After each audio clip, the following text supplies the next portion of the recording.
Girlfriend আছে কার কার দেখি হাত তোলো। মাশাআল্লাহ, সাহস আছে ওদের, বুকের পাটা আছে। হাত নামাও বেটা।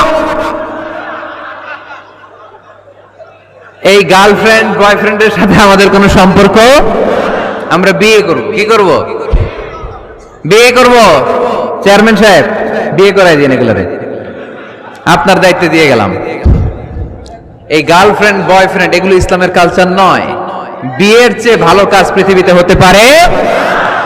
বিয়ে করতে গেলে বাপে বলে আগে নিজের পায়ে দাঁড়া, তো এতদিন ও কার পায়ে দাঁড়াইছে? ছেলে মেয়েদেরকে সাহস দেন, ছেলেও পড়বে। ওই যে একজন চিল্লান দিয়ে উঠছে, ওর কমন পড়ছে, কমন পড়ছে। মাশাআল্লাহ। গার্ডিয়ানরা যারা আছেন ওদের দুঃখ কষ্ট একটু বুঝছেন আপনারা, মিলাই দিয়েন ওদেরকে, বিয়ের পিড়িতে বসায় দিয়েন। বিয়েতে কল্যাণ, বিয়েতে বরকত। বিয়ের মতো ভালো কাজ হতে পারে না। সব নবীরা বিয়ে করেছেন। আর নিকাহ মিন সুন্নতি, বিয়ে আমার সুন্নাত। ফামান রাগিবা আন সুন্নতি ফালাইসা মিন্নি, যে আমার সুন্নতকে ভালোবাসে না সে আমার উম্মত হতে পারে না। বিয়েটাকে সহজ করে দেন। যেই সমাজে বিয়ে সহজ ওই সমাজে জিনা কঠিন, তাই না? যেই সমাজে জিনা সহজ ওই সমাজে বিয়ে কঠিন। আমাদের সমাজে জিনা করা সহজ, বিয়ে করতে লাগে 10 লাখ, জিনা করতে লাগে 1000, ঠিক কিনা? 10 লাখ টাকা ছাড়া বিয়ে করা যায় না। এটা লাগবে, ওইটা লাগবে, এই দাও, ওই দাও, মোহর দাও, বিশাল অঙ্কের মোহর। 10 লক্ষ টাকা ধার্য না করলে মেয়ে দিবে না, এরকম আছে না নাই? না, এগুলো আসলে ইসলামিক কালচার না। ছেলের বাবা মেয়ের বাবা উভয়কে আমি বলি বিয়েটা সহজ করে দেন, সহজ করে দেন।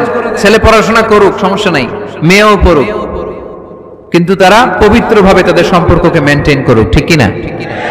তাদের এই যৌবনের তাড়নায় যে পাপের সাথে জড়াবে তার পার্সেন্টেজ গুনাহ বাবা হিসেবে আপনার কাঁধেও আছে না নাই?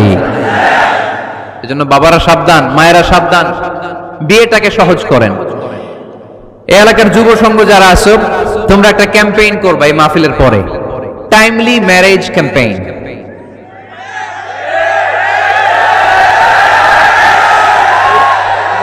Timely marriage campaign. সময় মতো বিয়ে দিতে হবে, দেরি করা যাবে। বাপ মা বুঝে না, একজনকে হুজুর আব্বাই বুঝে না। গার্ডিয়ান যারা আছেন একটু সদয় হন। ওরা যে পাপের সাথে, পাপের রাস্তা যে ওরা চিনে যাচ্ছে, পাপের পথে যে জড়িয়ে যাচ্ছে, আল্লাহর সুপ্রিম কোর্টের কাঠগড়ায় আসামি করে আল্লাহ সেদিন আপনারে দাঁড় করাবে।